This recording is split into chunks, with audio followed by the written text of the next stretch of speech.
Pagi itu langit cerah, matahari menyusup malu-malu dari celah tirai jendela.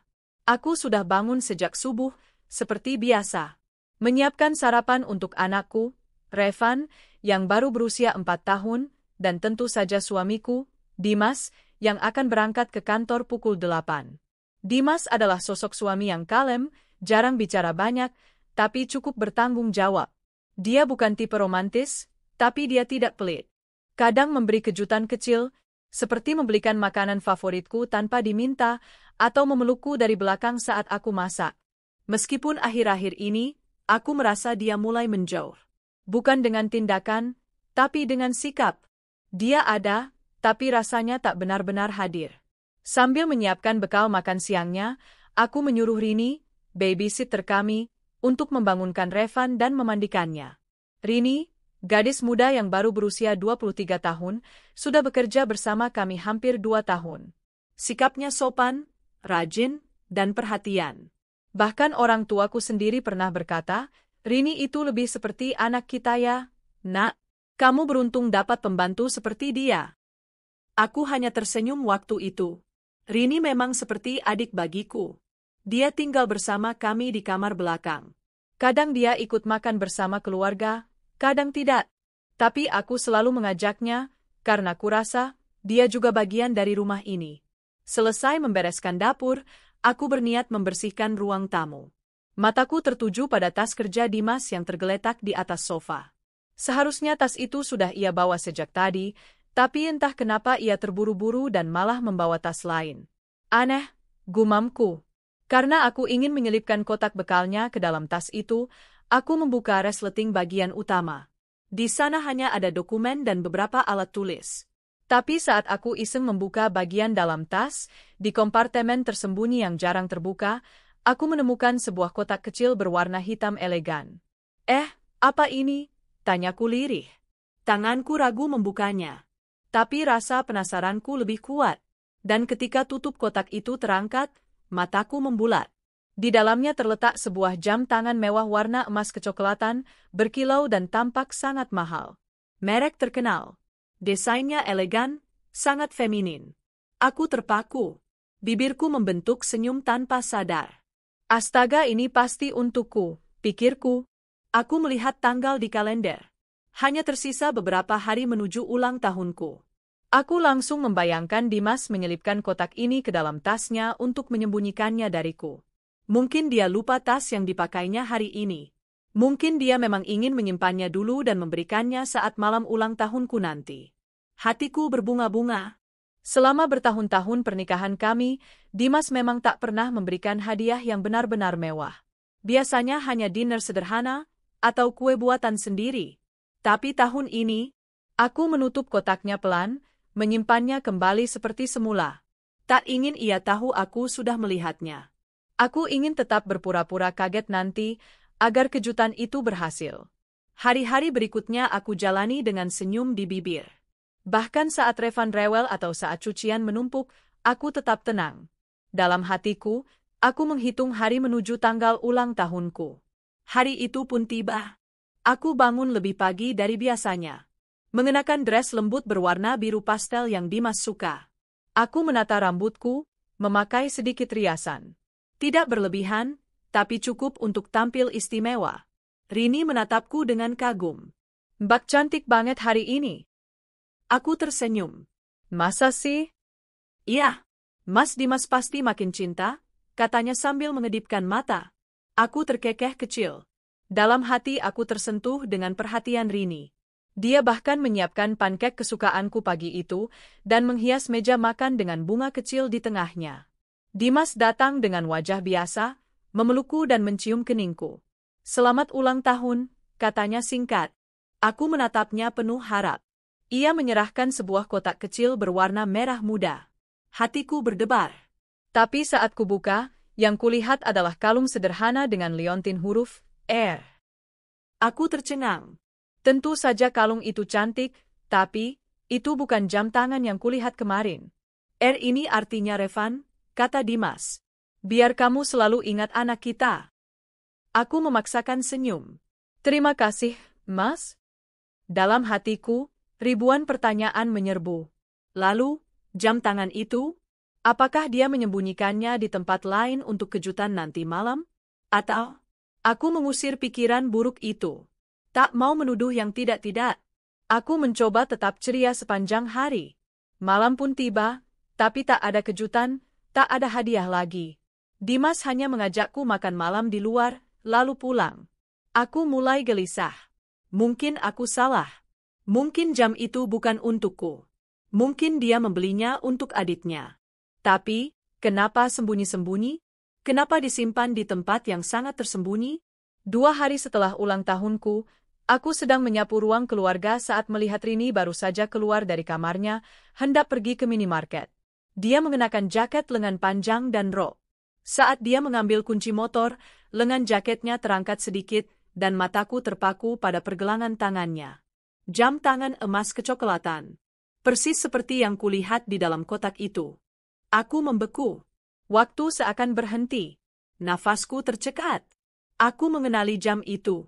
Itu jam tangan yang kusembunyikan kembali di tas Dimas. Jam yang kuanggap hadiah ulang tahunku. Jantungku berdebar tak karuan. Tanganku gemetar.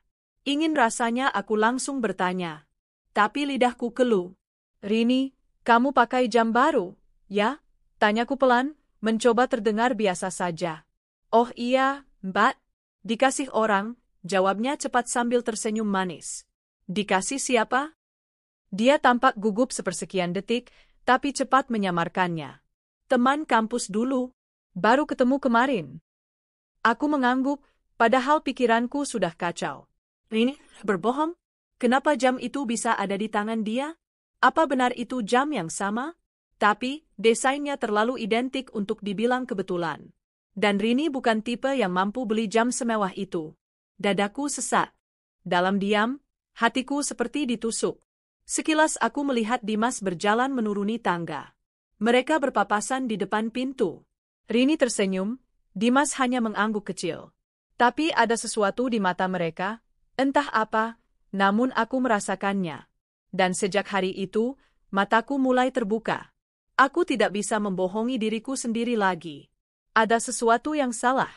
Sesuatu yang sangat menyakitkan, dan mungkin selama ini aku telah dibutakan oleh rasa percaya yang terlalu besar. Sejak kulihat jam tangan itu melingkar manis di pergelangan tangan Rini, pikiranku tak pernah tenang. Aku jadi mudah curiga, mudah terusik, bahkan mulai memperhatikan setiap detail kecil yang dulu tak pernah kupedulikan. Rini masih bersikap seperti biasa, bahkan mungkin lebih manis dari sebelumnya. Dia tetap menyuapi Revan dengan sabar, mengajaknya bermain, menemaniku di dapur, bahkan terkadang memijat pundakku saat aku terlihat kelelahan. Tapi semua sikapnya yang dulu terasa tulus, kini terasa seperti sandiwara yang dipelajari dengan sangat baik. Ada yang berbeda.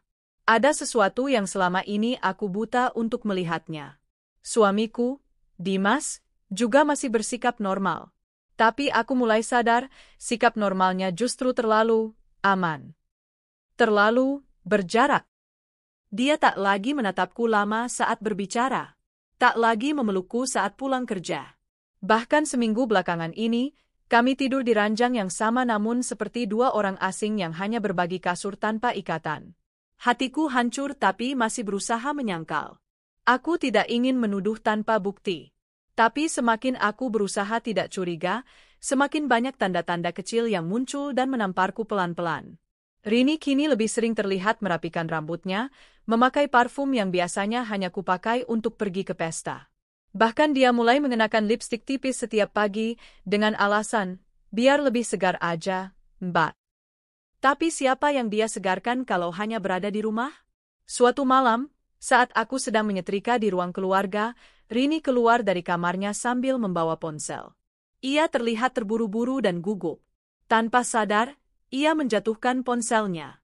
Aku memungutnya lebih dulu, dan tanpa sengaja, layar ponselnya masih menyala. Ada chat WhatsApp terbuka. Nama kontak, Mas D. Darahku seketika seperti berhenti mengalir. Pesan terakhirnya terbaca jelas. Nanti aku pura-pura pergi sebentar. Kamu tunggu di dapur belakangnya. Aku mematung. Tanganku gemetar, tapi aku buru-buru menyerahkan ponsel itu dengan senyum palsu. Ini, Rin jatuh. Oh, terima kasih, Mbak, ucapnya cepat, lalu berbalik dan masuk ke kamarnya lagi. Tapi aku sempat melihat Rona panik di wajahnya. Rona yang mencoba disembunyikan dengan senyum palsu. Malam itu aku tak bisa tidur. Wajahku menghadap ke dinding, membelakangi Dimas yang juga diam tanpa suara. Pikiranku berputar. Siapa lagi, Mas D, kalau bukan Dimas? Apalagi isi pesannya begitu mencurigakan. Mungkinkah mereka sudah? Aku menangis dalam diam. Air mataku menetes tanpa suara, basah menyusuri bantal. Aku memeluk dada sendiri, merasa sesak, merasa dikhianati, tapi belum bisa membuktikan sepenuhnya. Masih ada bagian kecil dalam diriku yang berharap aku salah. Bahwa semua ini hanyalah kesalahpahaman. Bahwa mereka hanya saling menghormati, bukan lebih dari itu. Keesokan harinya, aku mencoba tetap bersikap seperti biasa. Tidak ingin membuat keadaan tegang. Tapi dalam hati, aku mulai menyusun rencana. Aku harus tahu kebenarannya. Aku harus membuka mata dan telinga lebih lebar. Hari itu juga, saat Dimas berangkat kerja dan Rini sedang mengantar Revan ke taman dekat rumah, aku masuk ke kamar Rini. Jantungku berdebar kencang, tapi aku paksa kakiku melangkah. Kamarnya bersih. Terlalu bersih. Aku membuka lemari kecil di pojok ruangan. Ada beberapa pakaian dilipat rapi, buku agenda, dan sebuah kotak hitam yang familiar. Tanganku gemetar saat membukanya. Jam tangan itu, jam tangan yang kulihat di tas Dimas beberapa minggu lalu. Jam tangan yang seharusnya menjadi kado ulang tahunku. Kini, ia tergeletak di lemari Rini, seperti simbol pengkhianatan yang sengaja dipajang di balik pintu kepercayaan yang sudah lama kuberikan. Aku menutup kotaknya pelan, dan mendudukkannya kembali seperti semula. Hati ini rasanya ingin berteriak, tapi bibirku tetap terkunci. Mataku perih menahan air mata, tapi aku tahu, belum waktunya meledak. Saat malam tiba dan semua tertidur, aku diam-diam membuka ponsel lamaku yang biasa dipakai Revan untuk nonton video. Aku curiga, karena beberapa kali aku melihat Rini sering meminjam ponsel itu. Kutinggalkan charger dan kabelnya di kamar anak, dan benar saja, di dalamnya, ternyata masih tersimpan jejak akun WhatsApp Rini. Ia lupa logout. Aku membuka chatnya dengan, Mas D, itu. Jantungku nyaris berhenti saat membaca isi-isinya. Mas D, tadi malam kamu manja banget. Aku suka banget lihat kamu senyum.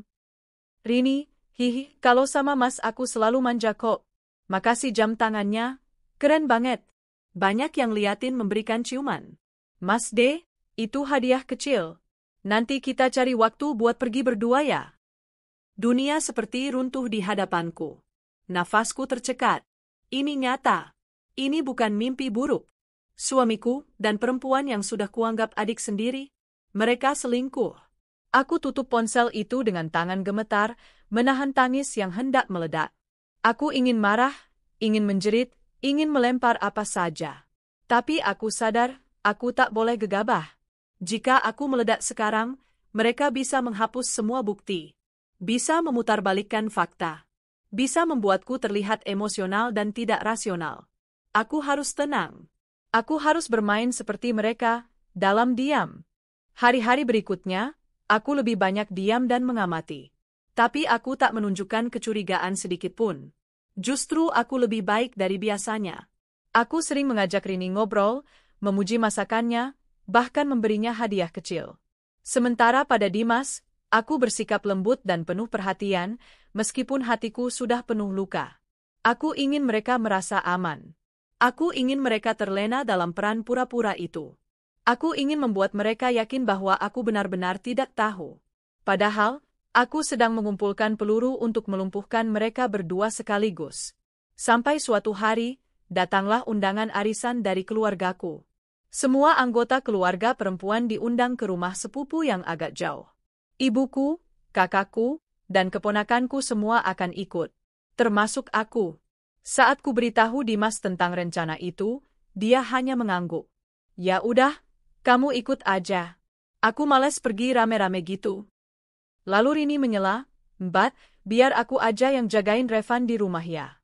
Kasihan kalau dia diajak pergi rame-rame nanti capek. Mereka pikir aku bodoh. Mereka pikir ini kesempatan.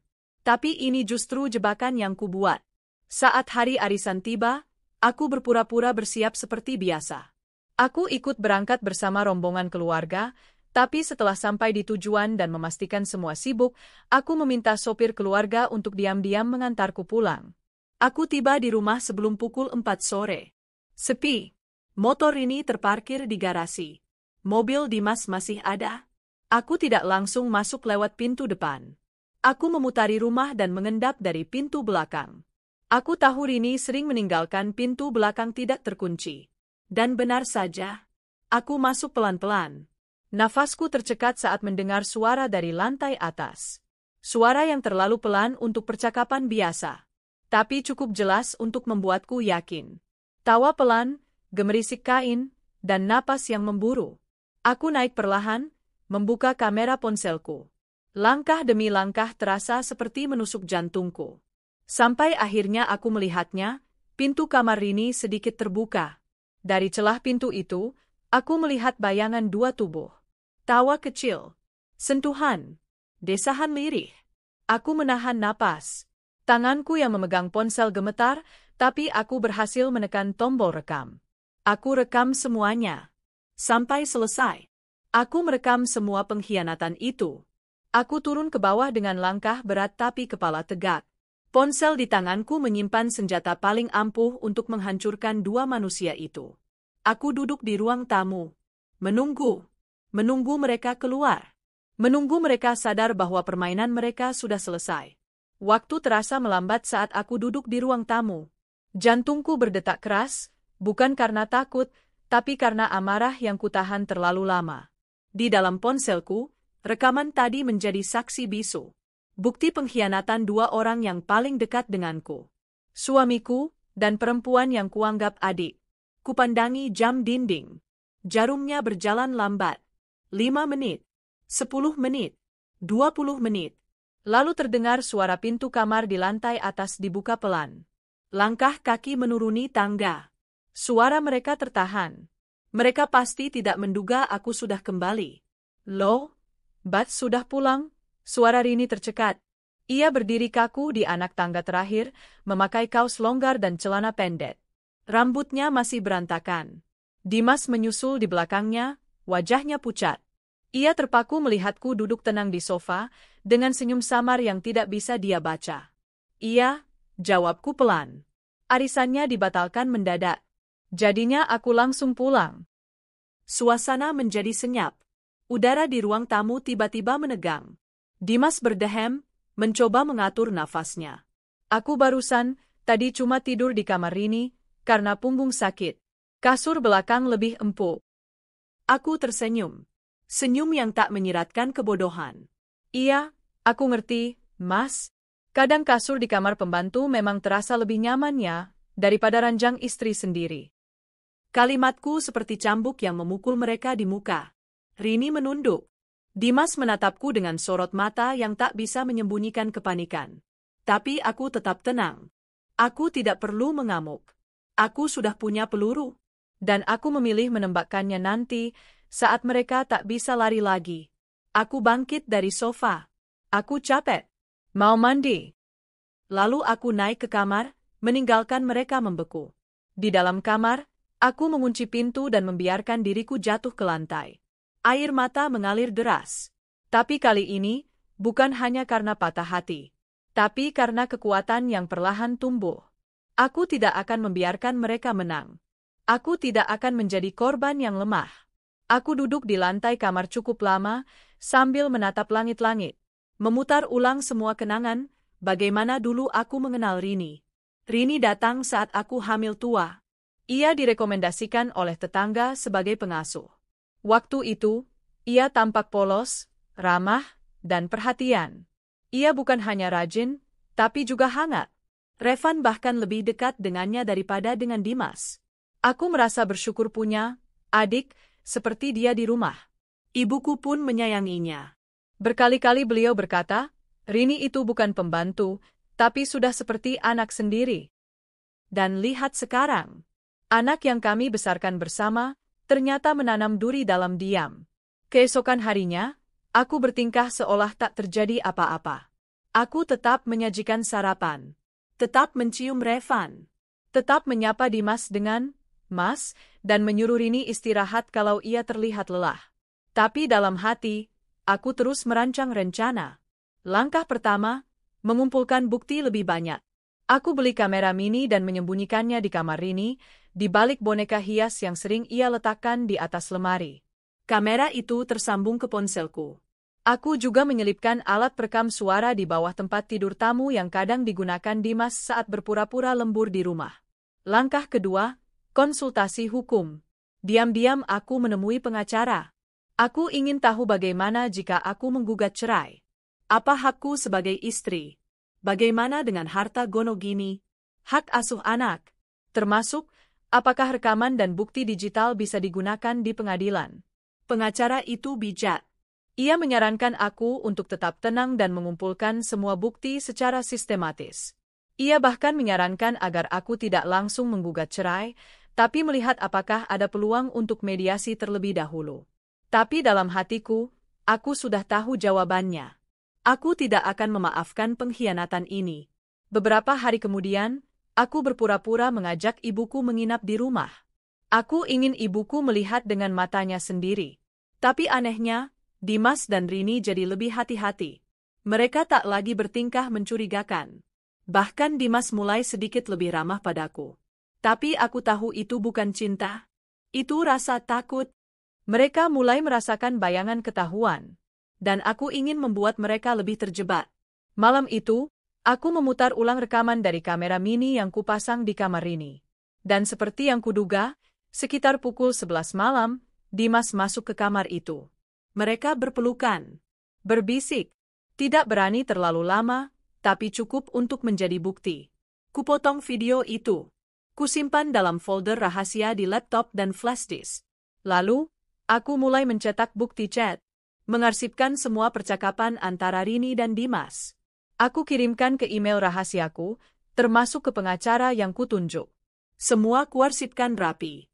Aku merasa seperti agen rahasia, tapi itu membuatku merasa hidup kembali. Bukan karena aku ingin membalas dendam membabi buta, tapi karena aku ingin berdiri tegak, menyelamatkan harga diriku, dan memperjuangkan masa depan anakku. Suatu sore, aku berpura-pura pergi ke salon bersama ibuku. Tapi aku kembali lebih awal. Kali ini aku membawa ponsel Revan yang sudah kupasang aplikasi perekam otomatis. Aku letakkan di meja makan, seolah tak sengaja tertinggal. Dan benar saja. Saat aku kembali membuka rekaman itu malam harinya, aku mendengar mereka bicara. "Dimas, kamu harus hati-hati. Kayaknya dia mulai curiga deh." "Rini, Mbak nggak curiga kok. Tadi pagi aja masih sempat bilang aku kayak adiknya sendiri." "Dimas, tapi kalau ketahuan habis kita." "Rini, nggak akan. Yang penting kita pintar-pintar jaga sikap." Aku tertawa miris. Mereka benar-benar percaya aku bodoh. Tibalah waktunya aku mulai bergerak. Aku ajak Dimas bicara serius. Di ruang tamu. Setelah Revan tertidur, Rini sudah masuk ke kamarnya. "Mas," kataku dengan suara rendah, "aku tahu semuanya." Dimas menatapku dengan alis terangkat. "Tahu apa?" Aku melemparkan flash disk ke atas meja. "Tonton itu. Di dalamnya ada semua bukti." Dimas meraih benda itu dengan tangan gemetar. Ia membuka laptop dan memutar salah satu video. Raut wajahnya berubah. Tubuhnya kaku. Aku menatapnya lurus-lurus. Aku akan menggugat cerai. Aku sudah bicara dengan pengacara. Semua bukti ini akan kubawa ke meja hijau. Dimas berdiri, berjalan mondar-mandir. "Tunggu, tolong jangan begini dulu. Aku bisa jelaskan." "Tidak ada yang perlu dijelaskan. Semuanya sudah jelas. Kecuali Mas mau kupermalukan sekarang juga di depan keluargaku dan orang tua Rini." Dimas terduduk di sofa, wajahnya pucat. Untuk pertama kalinya, dia kehilangan kendali. Aku berdiri. "Aku beri Mas waktu seminggu. Kemas barangmu. Dan bilang pada Rini, jangan pernah muncul lagi di rumah ini. Kalau masih nekat, aku pastikan orang tuaku tahu semuanya. Dan kamu tahu, mereka tidak akan tinggal diam." Esok paginya, suasana di rumah sangat hening. Rini tidak berani menatap mataku. Dimas sarapan dalam diam. Revan masih polos dan tak tahu apa-apa. Hatiku sakit melihat wajah anakku. Tapi aku tahu, aku harus kuat. 1 minggu. Waktu yang cukup untuk memutus semua keterikatan. Aku menata dokumen-dokumen penting. Kutulis surat permohonan cerai. Kusiapkan mental untuk semua yang akan datang. Aku tahu ini akan menjadi masa yang sulit, tapi aku siap. Karena kebahagiaanku bukan hanya tentang menjaga keluarga yang tampak utuh di luar, tapi sudah retak di dalam. Kebahagiaanku adalah tentang menghargai diri sendiri. Tentang tidak membiarkan diriku diinjak-injak oleh orang yang seharusnya melindungiku. Hari itu, aku memeluk Revan lebih lama. Dalam hatiku, aku berjanji, "Nak, Ibu tidak akan membiarkan kau tumbuh dalam kebohongan. Ibu akan menjadikan rumah ini tempat yang jujur dan penuh kasih. Meski tanpa ayahmu." Pagi itu, aku bangun lebih awal. Matahari belum sepenuhnya muncul, tapi aku sudah berdiri di depan cermin, memandangi wajahku sendiri. Wajah perempuan yang sudah terlalu lama menahan luka, tersenyum saat hatinya remuk, memasak saat hatinya terbakar, merawat rumah tangga yang ternyata bukan miliknya sendiri. Hari ini, aku bersiap mengakhiri semuanya. Seminggu telah berlalu sejak konfrontasi itu. Dimas belum juga pergi. Rini juga masih tinggal, walau sikapnya berubah menjadi sangat canggung dan diam. Tapi aku tahu, mereka sedang menyusun siasat, entah untuk membela diri atau sekadar berharap aku akan berubah pikiran. Tapi yang mereka tak tahu, aku sudah berubah. Bukan karena mereka, tapi karena aku menyadari bahwa aku pantas untuk bahagia. Dan kebahagiaanku tidak ada di antara dua orang pengkhianat itu. Aku menyiapkan sarapan seperti biasa. Telur orak-arik, nasi goreng, dan susu hangat untuk Revan. Tapi kali ini, ada satu perbedaan. Di atas meja makan, aku letakkan 2 amplop putih. 1 untuk Dimas, 1 untuk Rini. Saat mereka turun dari kamar masing-masing, suasana rumah begitu hening. Revan duduk di kursinya sambil menggambar, tak menyadari ketegangan yang menggantung di udara.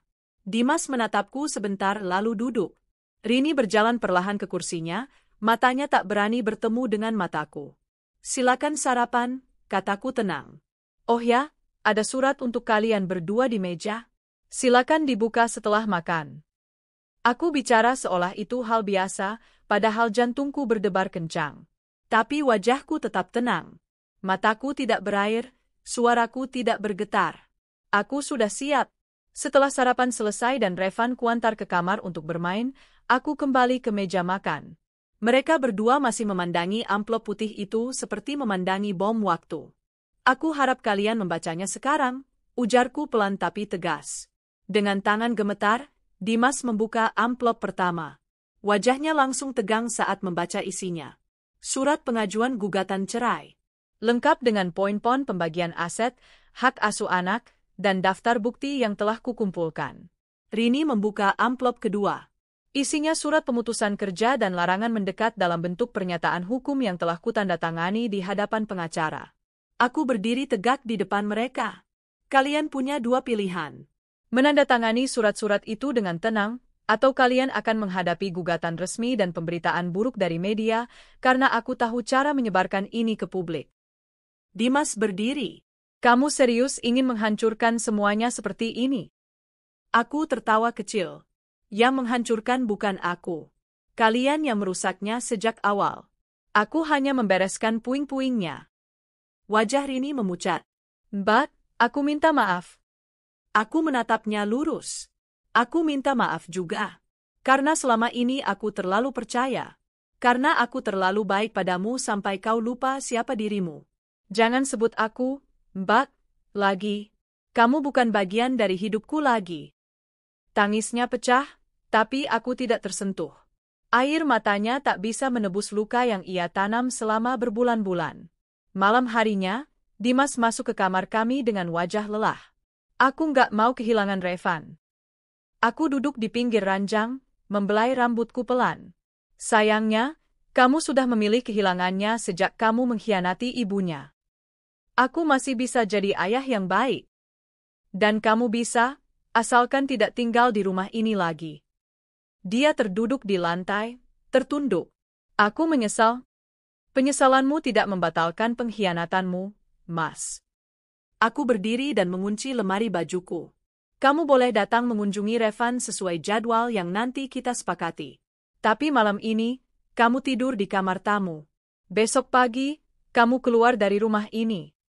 Untuk pertama kalinya sejak pernikahan kami, aku melihat Dimas tak lagi berani berkata-kata. Ia hanya diam. Mungkin hatinya hancur, mungkin egonya yang retak. Tapi aku tak peduli. Luka ini sudah terlalu dalam. Keesokan harinya, Dimas pergi membawa koper besar. Aku tidak mengantar. Aku hanya berdiri di jendela, melihat mobilnya melaju menjauh. Tak ada peluk, tak ada air mata, tak ada salam perpisahan. Revan bertanya, "Ayah kemana?" Aku tersenyum dan memeluknya. Ayah pindah ke rumah baru. Tapi Revan tetap bisa ketemu ayah kalau mau, ya? Anak kecil itu mengangguk. Ia belum mengerti dunia orang dewasa. Tapi suatu saat nanti, ia akan tahu bahwa ibunya memilih berdiri, bukan berdiam dalam sakit. Beberapa hari kemudian, aku kembali ke pengacara untuk menuntaskan proses hukum. Semua berjalan lancar. Bukti-bukti yang kukumpulkan sangat kuat. Aku mendapat hak asuh penuh atas Revan. Dimas hanya diberi hak kunjungan dengan pengawasan. Yang mengejutkan, kabar perselingkuhan mereka tersebar. Entah dari mana asalnya, mungkin dari temanku yang mengetahui cerita ini, atau dari lingkungan komplek yang diam-diam sudah lama curiga. Tapi aku tak peduli. Beberapa tetangga mulai membicarakan Rini. Banyak yang dulu mengaguminya karena kelembutan sikapnya, kini menjauhinya. Aku tidak ikut memaki. Aku hanya diam. Karena aku tahu, diamku lebih menusuk daripada 1000 hinaan. Ibuku pun akhirnya tahu. Ia menangis, bukan hanya karena marah pada Dimas, tapi karena kecewa pada Rini. "Ma, aku baik-baik saja," ujarku sambil menggenggam tangan beliau. "Maafkan Mama, karena Mama pernah lebih percaya dia daripada kamu." Aku hanya tersenyum. Sudah berlalu, Ma. Aku hanya ingin fokus membesarkan Revan. Hari-hari setelah itu berjalan lambat tapi pasti. Setiap pagi aku menyiapkan bekal Revan ke sekolah, mengantarnya dengan senyum meski dalam hati masih banyak luka. Tapi perlahan, semuanya terasa lebih ringan. Tak ada lagi rasa curiga, tak ada lagi suara pintu malam hari yang membuatku terjaga. Suatu sore, Revan pulang sekolah membawa gambar. Ia menggambar kami berdua sedang bermain di taman. "Ibu, ini gambar Revan buat Ibu." Aku memeluknya erat. "Terima kasih, Nak. Gambar ini Ibu simpannya selamanya." Saat aku menatap wajah polosnya, aku tahu, aku tidak gagal. Aku justru menyelamatkan anakku dari tumbuh dalam lingkungan yang penuh kebohongan. Malam itu, aku duduk di teras rumah, menatap langit yang penuh bintang. Rumah ini kini sunyi, tapi bukan kesunyian yang menyakitkan, melainkan ketenangan yang kurindukan sejak lama. Kupandangi langit, lalu berbisik pada diriku sendiri. Aku selamat. Aku menang. Aku bertahan. Aku memejamkan mata, membayangkan masa depan. Mungkin suatu hari nanti aku akan jatuh cinta lagi. Mungkin tidak. Tapi satu hal yang pasti, aku tidak akan pernah membiarkan diriku diinjak lagi. Kini aku tahu, cinta bukan tentang bertahan di tempat yang menyakitkan, tapi tentang menyayangi diri sendiri cukup dalam, hingga kita berani pergi dari yang menyakiti. Dan malam itu, aku tidur dengan damai. Tanpa dendam. Tanpa luka. Hanya dengan keyakinan bahwa aku bisa melanjutkan hidup sebagai ibu, sebagai perempuan, sebagai manusia yang tahu bahwa ia layak bahagia. Hari-hari berlalu seperti angin. Perlahan tapi pasti, aku mulai terbiasa dengan hidup baruku, tanpa Dimas, tanpa Rini, dan tanpa drama yang setiap malam membuatku sulit tidur. Tadinya, aku kira aku akan kesepian. Tapi ternyata, sunyi itu justru membawa ketenangan. Tidak ada lagi suara langkah pelan-pelan di malam hari. Tidak ada lagi bisikan mencurigakan dari balik tembok. Yang tersisa hanya suara tawa Revan, nyanyian kecilnya saat mandi, dan denting sendok saat kami makan malam bersama. Sejak resmi bercerai, aku memutuskan untuk kembali bekerja. Dulu sebelum menikah, aku pernah bekerja sebagai editor lepas untuk sebuah penerbit. Kini, aku menghubungi kembali kenalan lamaku. Butuh keberanian, tapi aku tak ingin hidup bergantung pada uang nafkah. Kalau ada naskah yang perlu diedit, aku siap, tulisku dalam surel. Tak sampai 2 hari, mereka membalas. Aku mendapat proyek kecil, lalu bertambah. Dalam waktu 2 bulan, aku sudah kembali aktif menulis dan mengedit. Aku kerja dari rumah, sambil mengurus Revan. Rasanya hidupku mulai punya arah baru. Aku belajar dari masa lalu. Kini aku tahu, memberi terlalu banyak tanpa batasan adalah kesalahan. Kepercayaan tidak boleh diberikan sembarangan. Tapi itu bukan berarti aku menjadi perempuan pahit. Tidak. Aku hanya lebih bijak. Suatu sore, aku duduk di taman depan rumah sambil menemani Revan bermain sepeda. Seorang tetangga, Bu Yani, menghampiriku. Ia membawa keranjang berisi kue. Ini buat kamu. Aku dengar kamu sekarang kerja dari rumah. Aku mengangguk, tersenyum. Iya, Bu. Baru mulai lagi. Kamu hebat ya. Bisa bangkit secepat ini. Kalau aku jadi kamu, mungkin sudah hancur. Aku tersenyum. Senyumku bukan karena pujian, tapi karena aku tahu, aku tidak hancur bukan karena kuat sejak awal, tapi karena aku memutuskan untuk tidak terus tenggelam. Awalnya memang hancur, Bu. Tapi saya sadar, kalau saya tumbang, anak saya ikut jatuh. Jadi saya pilih berdiri. Bu Yani menatapku kagum, lalu memelukku pelan. Kamu layak dapat yang lebih baik. Aku hanya membalas dengan tawa kecil. Karena saat ini, aku tidak butuh laki-laki baru. Aku hanya butuh damai di dalam diriku. Beberapa minggu kemudian, Dimas mencoba menghubungiku. Ia ingin bertemu Revan. Sesuai perjanjian, ia memang punya hak kunjungan. Tapi aku tetap waspada. Aku tidak mau Revan bingung karena melihat ibunya dan ayahnya dalam satu ruang dengan ketegangan yang sulit dijelaskan. Akhirnya, kami sepakat bertemu di taman umum. Aku ikut, tapi menjaga jarak. Dimas datang dengan wajah lelah. Revan berlari menghampiri, memeluk ayahnya. Aku duduk di bangku seberang, mengamati dari jauh. Melihat mereka berdua tertawa, hatiku nyeri. Tapi aku memilih menahan. Dulu, aku berharap Revan tumbuh dengan melihat cinta orang tuanya. Tapi ternyata, kejujuran lebih penting dari sandiwara bahagia. Setelah 1 jam, Revan kembali padaku. Dimas berjalan mendekat. Kamu terlihat baik-baik saja, katanya. Aku mengangguk. Aku memang baik-baik saja. Ia menatapku sejenak, lalu menunduk. Kalau suatu saat aku ingin memperbaiki semuanya. Aku memotong cepat. Terlambat, Mas. Aku sudah selesai. Dan untuk pertama kalinya, Dimas benar-benar pergi tanpa berani menoleh lagi. Di rumah, Revan menatapku dengan polos. Kenapa ayah nggak tinggal di rumah lagi? Pertanyaan itu akhirnya keluar juga. Kupeluk anakku erat-erat. Kadang, orang dewasa membuat kesalahan, Nak. Dan ibu memilih apa yang terbaik untuk Revan. Ia tidak bertanya lagi. Tapi pelukannya lebih lama dari biasanya. Hari-hari berjalan lebih stabil. Aku mulai mengisi waktuku dengan hal-hal yang dulu kutinggalkan. Aku ikut kelas online menulis, mulai menulis cerita anak, bahkan sempat diminta mengisi seminar daring kecil-kecilan. Dari situ, aku mulai dikenal. Beberapa penulis baru meminta bantuanku sebagai editor. Aku bukan siapa-siapa, tapi perlahan aku membangun pijakanku sendiri. Bukan sebagai istri dari Dimas, tapi sebagai diriku sendiri. Suatu malam, setelah Revan tidur, aku membuka laptop dan menulis cerita. Cerita tentang seorang ibu yang ditinggalkan, tapi menemukan kembali dirinya yang hilang. Cerita itu bukan hanya fiksi. Itu adalah refleksi tentang luka yang dijahit dengan keberanian. Beberapa bulan kemudian, aku diundang ke sebuah komunitas ibu tunggal. Di sana, aku berbagi cerita. Banyak perempuan yang menangis, merasa ceritaku adalah cerita mereka. Dan saat aku selesai bicara, mereka berdiri dan memelukku satu persatu. Hari itu aku tahu, aku tidak sendiri. Ada banyak perempuan yang bangkit dari reruntuhan rumah tangga. Dan kami semua tidak hancur. Kami hanya bertransformasi. Sejak saat itu, aku sering menulis tentang perempuan, tentang kekuatan dalam diam, tentang cinta yang menyelamatkan, bukan menyakitkan. Dan ceritaku semakin dikenal. Bukan karena aku ingin terkenal, tapi karena aku ingin orang tahu bahwa perempuan bisa berdiri sendiri. Suatu siang, aku menerima pesan dari seseorang bernama Arga, editor senior dari penerbit besar.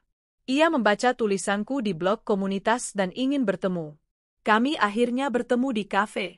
Ia santun, rapi, dan bicara dengan hormat. Ia tertarik menerbitkan kumpulan tulisanku jadi buku. Aku terkejut, tapi juga tersanjung. Tulisanmu jujur. Dan banyak orang butuh kejujuran seperti itu, katanya. Aku menerima tawarannya. Dan dari situlah buku pertamaku lahir, Perempuan yang Tidak Lagi Menangis. Buku itu tidak meledak, tapi cukup untuk menyemangati banyak perempuan yang kehilangan arah. Suatu malam, aku duduk di ranjang bersama Revan. Ia sudah mulai lancar membaca. Ibu, aku bangga sama ibu. Kenapa? Ibu hebat. Ibu bikin buku. Ibu berani. Aku mau jadi hebat kayak ibu. Air mataku jatuh, tapi kali ini bukan karena luka, tapi karena haru. Anakku adalah alasan aku tidak jatuh. Kini, sudah setahun berlalu sejak aku meninggalkan Dimas. Aku tidak tahu di mana dia, atau bagaimana hidupnya. Tapi aku tidak peduli. Hatiku sudah selesai dengan masa lalu. Sekarang, aku hanya ingin maju. Rumah ini sekarang terasa hidup. Dindingnya tidak lagi menyimpan bisikan kebohongan. Lantainya tak lagi menjadi saksi air mata. Sekarang, rumah ini adalah tempat tumbuhnya harapan. Kadang, saat aku duduk di balkon dan menatap matahari terbenam, aku berbicara dalam hati kepada diriku di masa lalu. Terima kasih sudah tidak menyerah. Terima kasih sudah bertahan. Aku mungkin bukan perempuan sempurna, tapi aku adalah perempuan yang tidak hancur meski dipatahkan. Dan itu sudah lebih dari cukup. Sudah hampir 2 tahun sejak aku memutuskan berdiri di atas kakiku sendiri. Rumah yang dulu penuh luka kini menjadi tempat penuh ketenangan. Dulu aku takut menghadapi pagi karena rasanya hidup selalu gelap. Tapi sekarang, aku bangun dengan semangat baru, dengan hati yang damai, dan dengan keyakinan bahwa aku telah melakukan yang terbaik untuk diriku dan untuk anakku. Revan kini duduk di kelas 2 SD. Anak itu tumbuh dengan cerdas dan ceria. Ia sering membuatku tersenyum saat hari terasa melelahkan. Setiap sore, kami punya waktu khusus bersama, membaca buku, menggambar, atau sekadar bercengkerama di teras rumah sambil menikmati teh hangat. Buku pertamaku mendapat respons baik. Kini aku sedang menyelesaikan buku kedua yang menceritakan kisah-kisah nyata dari para ibu tangguh yang pernah kuwawancara di komunitas.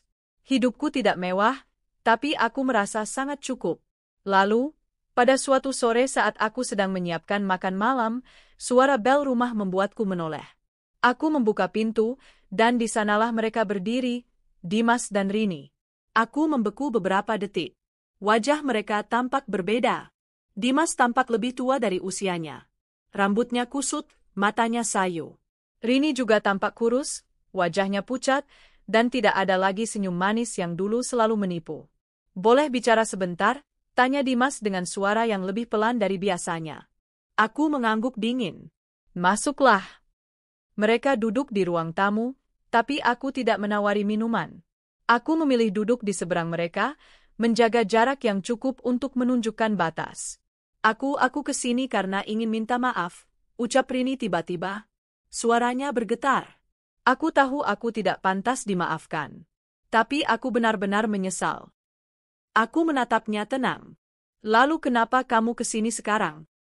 Kami sudah tidak bersama lagi, jawab Dimas cepat. Hubungan kami hancur. Dan aku sadar, aku telah kehilangan segalanya. Aku tertawa kecil. Bukan tawa bahagia, tapi tawa getir yang muncul dari luka yang sudah sembuh. Kalian baru menyadari setelah saling menghancurkan satu sama lain, ya? Dimas menunduk. Aku kehilangan pekerjaan. Perusahaan tempatku bekerja tahu tentang skandal kami. Reputasiku hancur. Rini menyambung, aku diusir dari kos-kosan karena tidak sanggup bayar. Keluarga juga menjauh. Bahkan ibu kamu sendiri menolak bicara padaku. Lalu kalian datang ke sini berharap apa? Tanyaku. Kali ini suaraku terdengar lebih tegas. Setidaknya, beri kami kesempatan bicara dengan Revan. Aku rindu anakku, Dimas memohon. Aku menatap mata Dimas tajam. Revan bukan alat hiburan. Dia bukan boneka yang bisa kamu mainkan saat hidupmu sepi. Rini menunduk. Kami hanya ingin menebus kesalahan. Kesalahan kalian tidak bisa ditebus hanya dengan air mata atau ucapan maaf. Kalian mengambil sesuatu yang bukan hak kalian, dan sekarang kalian datang setelah semuanya hancur? Maaf, tapi hidupku sudah terlalu damai untuk diusik kembali. Mereka akhirnya pergi setelah kutegaskan bahwa segala bentuk interaksi harus melalui kuasa hukum, sesuai perjanjian. Aku melihat dari balik jendela saat mereka keluar dengan langkah gontai. Rini menangis, Dimas menunduk dalam diam. Aku tidak merasa puas melihat mereka hancur. Tapi aku juga tidak merasa kasihan. Aku hanya merasa lega bahwa pilihanku dulu untuk melindungi diriku sendiri adalah keputusan terbaik dalam hidupku. Malam itu, aku memeluk Revan lebih lama. Anak itu tumbuh tanpa melihat kebusukan orang tuanya secara langsung. Dan itu sudah cukup bagiku. Beberapa bulan kemudian, aku mendapat undangan untuk menjadi pembicara di sebuah seminar nasional bertema Perempuan dan Ketangguhan Menghadapi Pengkhianatan. Awalnya aku ragu, tapi tim penyelenggara benar-benar antusias. Mereka membaca bukuku dan merasa ceritaku bisa menginspirasi banyak perempuan. Saat aku berdiri di atas panggung itu, mengenakan blazer sederhana dan kerudung krem, aku menatap ratusan pasang mata di depanku. Ada air mata, ada anggukan, ada tawa kecil yang memahami. Aku pernah dihancurkan oleh orang yang paling kupercaya, ucapku. Tapi aku memilih untuk tidak hancur. Karena aku sadar, jika aku jatuh, anakku ikut jatuh. Suara tepuk tangan memenuhi ruangan. Beberapa orang menghampiriku usai acara, memelukku, dan menceritakan kisah mereka. Ada yang masih terjebak dalam pernikahan penuh pengkhianatan. Ada yang sedang memulai hidup baru. Dan ada yang belum berani bicara. Aku berkata pada mereka, bukan perceraian yang menyakitkan. Tapi terus bertahan dalam luka yang tak disembuhkan, itulah yang membunuh perlahan. Jangan takut mengambil langkah keluar demi menyelamatkan dirimu sendiri. Suatu hari, aku menerima surat dari Dimas. Surat tulisan tangan.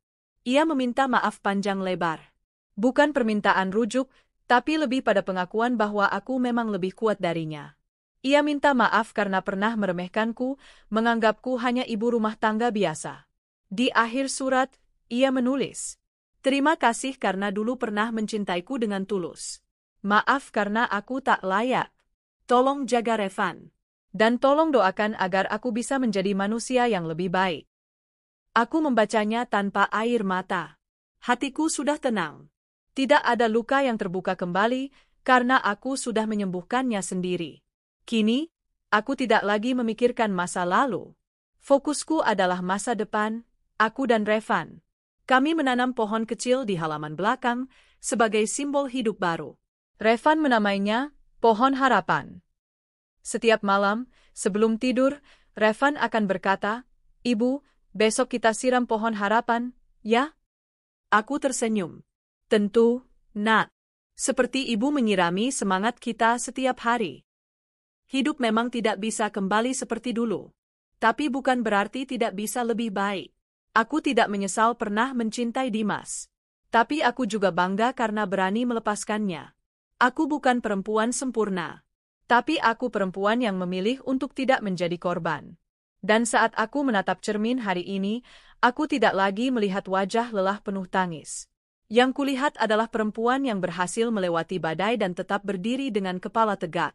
Perempuan yang kini tahu bahwa dirinya berharga. 3 tahun telah berlalu sejak malam itu. Malam di mana aku berdiri di depan kamar Rini, menahan tangis dan amarah saat menyaksikan pengkhianatan yang mengakhiri rumah tanggaku. Hari itu telah menjadi titik balik dalam hidupku, awal dari semua kehancuran, tapi juga awal dari semua kebangkitan. Sekarang, aku duduk di bangku taman belakang rumah sambil memandangi Revan yang sedang menyiram tanaman. Pohon kecil yang dulu kami tanam kini telah tumbuh tinggi, daunnya hijau rimbun. Di bawah pohon itu, Revan sering duduk sambil membaca buku, menggambar, atau hanya bercerita tentang sekolahnya. "Ibu, pohonnya udah tinggi ya?" katanya sambil menengadah menatap batang yang kini sudah lebih tinggi dari dirinya. Aku tersenyum, menatap anakku yang semakin besar dan bijaksana. Iya, seperti Revan yang juga tumbuh hebat. Anak itu tersipu, lalu mendekapku tiba-tiba. Kalau aku besar, aku mau jagain ibu. Biar ibu nggak sedih lagi. Aku mengusap rambutnya pelan. Ibu nggak sedih lagi, sayang. Karena Revan selalu bikin ibu kuat. Dan memang benar. Revan adalah sumber kekuatanku. Saat dunia runtuh, hanya pelukannya yang membuatku bertahan. Ia tidak pernah tahu seberapa dalam lukaku dulu, tapi kehadirannya menjadi obat paling manjur. Hari ini, aku sedang bersiap untuk wawancara bersama sebuah stasiun televisi swasta. Buku keduaku, Luka yang Menguatkan, menjadi bestseller di kategori non-fiksi. Aku tak pernah menyangka kisah nyata yang dulu kusembunyikan dengan air mata, kini justru menjadi kekuatan yang menginspirasi banyak perempuan lain untuk bangkit. Aku mengenakan kemeja putih bersih, celana panjang abu, dan sepatu rendah. Tidak mewah, tapi rapi dan tegas. Aku mematut diri di depan cermin, lalu tersenyum. Bukan senyum terpaksa, bukan juga senyum untuk menyenangkan orang lain. Ini senyum perempuan yang telah selesai dengan masa lalunya. Revan, ibu berangkat dulu ya. Nanti sore kita makan es krim bareng, kataku sambil mencium keningnya. Semangat, ibu. Biar makin banyak orang tahu kalau ibu hebat, katanya sambil mengangkat kedua tangannya ke atas, seolah menyemangati petinju sebelum naik ring. Aku tertawa kecil. Doa Revan yang paling hebat. Wawancara itu berlangsung lancar. Presenter perempuan yang mewawancaraku tampak terharu saat aku menceritakan titik terendah dalam hidupku. Apa yang membuat Mbak bisa bangkit waktu itu? Tanyanya. Aku tidak bangkit karena ingin membuktikan ke siapapun, jawabku pelan. Aku bangkit karena aku tidak mau anakku hidup dalam bayang-bayang perempuan yang hancur. Aku ingin dia tahu bahwa ibunya tidak lemah. Dan sekarang, Mbak sudah dianggap sebagai salah satu suara untuk para ibu tunggal. Apa rasanya? Aku menatap kamera, lalu menjawab, rasanya bukan bangga, tapi bersyukur. Karena dari kepedihan yang pernah kupikul, kini bisa menjadi pijakan bagi banyak perempuan lain untuk berani melangkah. Tepuk tangan dari tim produksi membuat mataku sedikit berair. Tapi aku tahan. Karena hari ini bukan tentang air mata, tapi tentang kemenangan. Beberapa hari kemudian, aku dihubungi pihak sekolah Revan. Mereka mengundang orang tua untuk acara perayaan Hari Ibu. Ada sesi khusus di mana anak-anak akan membacakan surat untuk ibunya. Aku datang dengan pakaian sederhana, hanya blus biru tua dan celana kain. Di aula sekolah, para ibu duduk berjejer di barisan kursi. Di atas panggung, anak-anak mulai membacakan surat mereka satu persatu. Lalu tiba giliran Revan. Ia berdiri tegak, memegang secari kertas, lalu mulai membaca dengan suara lantang tapi penuh emosi. Ibu, aku tahu ibu pernah sedih. Aku tahu ibu pernah menangis waktu malam saat ibu kira aku tidur. Tapi aku juga tahu, ibu itu kuat. Karena ibu tetap bangun pagi, masak, antar aku sekolah, kerja, dan tetap tersenyum. Aku bangga punya ibu. Karena ibu ngajarin aku jadi anak baik. Ibu nggak pernah marah, tapi ibu tegas. Ibu, aku janji akan jadi anak yang bikin ibu bahagia. Dan kalau nanti aku besar, aku nggak akan biarin siapapun nyakitin ibu lagi. Terima kasih udah jadi ibu terbaik. Tangisku pecah. Aku tak bisa menahan. Aku bukan satu-satunya ibu yang menangis hari itu, tapi rasanya hanya aku yang merasa seluruh hidupnya terbayar lunas. Aku berdiri dan memeluk Revan erat-erat saat ia turun panggung. Terima kasih, sayang. Ibu janji juga akan selalu ada buat Revan. Di luar aula, aku bertemu lagi dengan ibu-ibu lain yang dulu sempat memandangku sinis saat awal bercerai. Beberapa di antara mereka kini menyapa lebih hangat. Dunia memang berubah. Tapi aku tidak perlu diterima semua orang. Aku cukup menerima diriku sendiri. Salah satu dari mereka, Bu Linda, bahkan berbisik, "Mbak, terima kasih ya cerita Mbak itu nyadarin saya buat berhenti bertahan di pernikahan yang penuh luka." Aku hanya mengangguk. Kadang, perubahan terbesar datang bukan dari teriakan, tapi dari kisah yang dibisikkan pelan dan didengar oleh hati yang siap. Suatu sore, saat aku sedang menyapu halaman, sebuah mobil berhenti di depan rumahku. Aku mengangkat wajah dan melihat sosok yang tak asing. Dimas turun dari mobil. Wajahnya lebih terawat dari terakhir kali aku melihatnya, tapi sorot matanya masih menyimpan sesuatu yang hilang. Ia berjalan mendekat, lalu berhenti di depan pagar. Aku tidak datang untuk mengganggu, katanya. Aku hanya ingin bilang aku senang kamu bahagia sekarang. Aku diam, mengamati raut wajahnya. Ia terlihat tulus, tapi tidak lagi menggoyahkan hatiku. Aku sudah memaafkanmu, Mas, ucapku.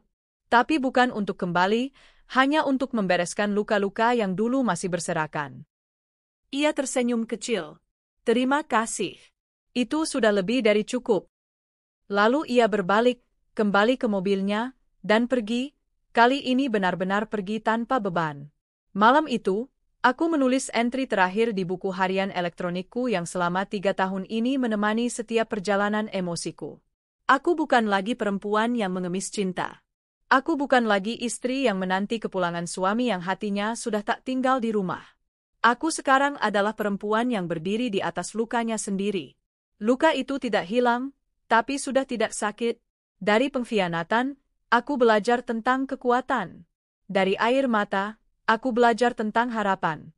Dan dari Revan, aku belajar bahwa cinta sejati bisa lahir dari pelukan anak kecil yang tak pernah menuntut apapun. Aku bukan lagi korban. Aku adalah pemenang. Beberapa bulan kemudian, aku menerbitkan buku ketigaku yang langsung menjadi perbincangan. Judulnya sederhana, Aku Pulang ke Diriku Sendiri. Buku itu berisi kumpulan refleksi dan pengalaman perempuan yang menemukan kekuatannya setelah jatuh. Dalam peluncurannya, aku membaca salah satu kutipan favoritku. Perempuan bukan untuk dikasihani.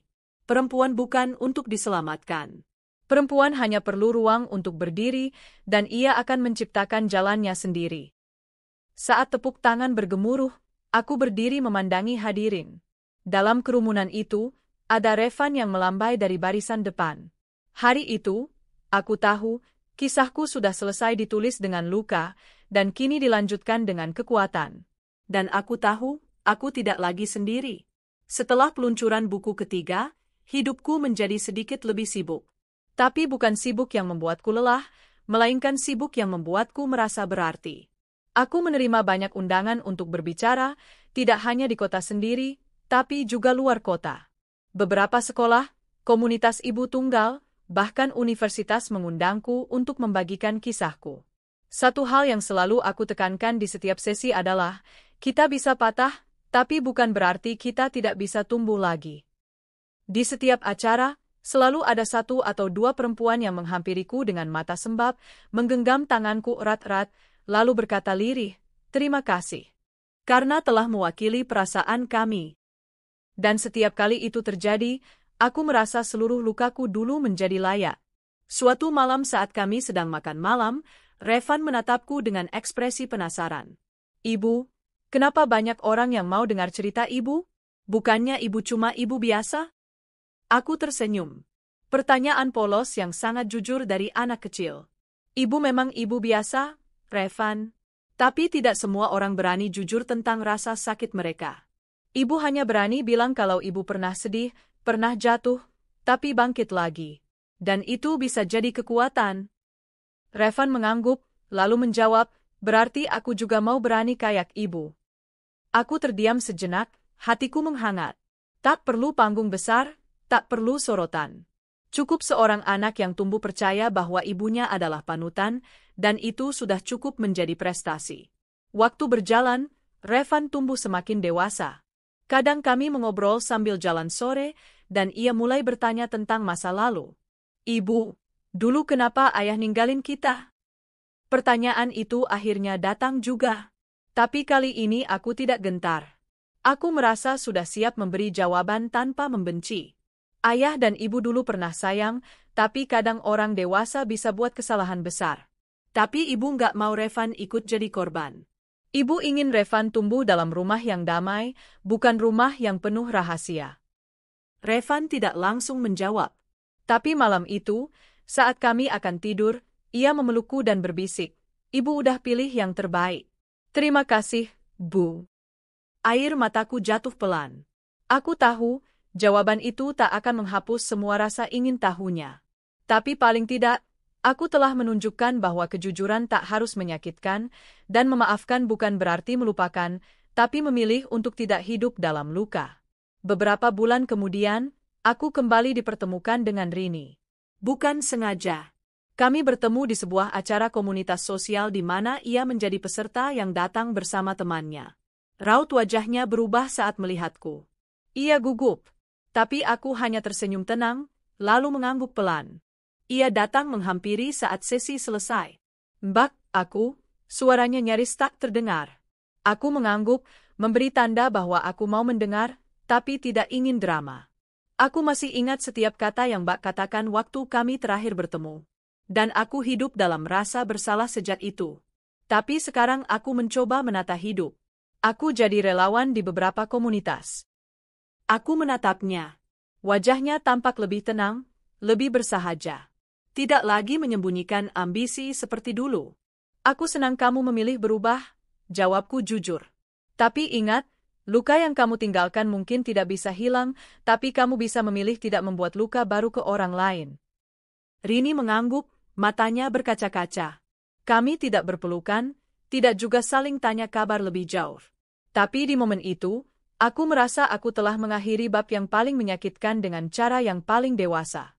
Suatu pagi, Revan membawa selembar kertas dari sekolah. Ia menulis cerita pendek untuk tugas bahasa Indonesia. Judulnya sederhana, "Ibuku Pahlawanku." Di dalamnya ia menulis, "Ibuku tidak memakai jubah. Tapi dia menyelamatkanku dari hidup yang bisa membuatku tumbuh dalam kebohongan. Dia tidak bisa terbang. Tapi dia membawaku pergi dari tempat yang membuatnya terluka. Dia tidak punya senjata. Tapi dia melindungiku dengan keberanian. Aku ingin jadi seperti ibu. Menyelamatkan orang, walau cuma dengan kejujuran." Aku membaca tulisan itu dengan air mata yang mengalir diam-diam. Tidak ada penghargaan yang bisa menandingi kalimat dari anak yang mengerti perjuangan ibunya. Sekarang, aku tengah menulis buku keempat, sebuah novel fiksi, tapi tetap membawa napas kehidupan nyata. Kali ini, bukan lagi tentang luka, tapi tentang harapan, cinta yang sehat, dan kehidupan baru yang layak dimiliki oleh setiap perempuan yang pernah dipatahkan. Judul sementaranya, "Hati yang Kembali Bernyanyi." Sebab aku percaya, setelah kesunyian yang panjang, setiap hati pantas mendapatkan lagu baru. Dan aku sudah tak diam lagi. Hatiku sudah menyanyi. Bukan lagu kesedihan, tapi lagu kemenangan. Karena kini aku tahu, cinta yang sejati tidak akan pernah menyakitimu. Dan lebih dari itu, aku tahu bahwa sebelum orang lain bisa mencintaiku dengan benar, aku harus belajar mencintai diriku sendiri terlebih dahulu.